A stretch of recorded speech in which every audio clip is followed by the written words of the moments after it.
and welcome back to Shivram Studios. In this very short video, I'll be teaching you how to draw emotions. So first let's start with happy. So first draw two upside down letter T's. Next you do this shape as you can see here. Then obviously the smile. This is happy. Then let's move on to sad. The upside down T's. Obviously a frown, then this shape which represents sad.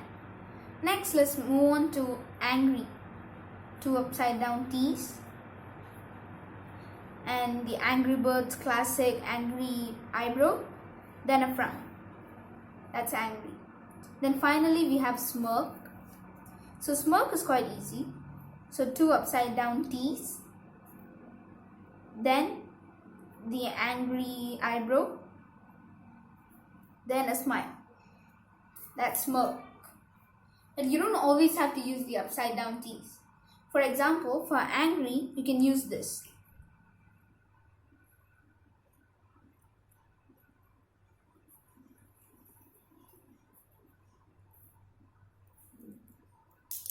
Oh, that looks like a smirk. There. It's just the shape of the eyebrows and the way the mouth goes.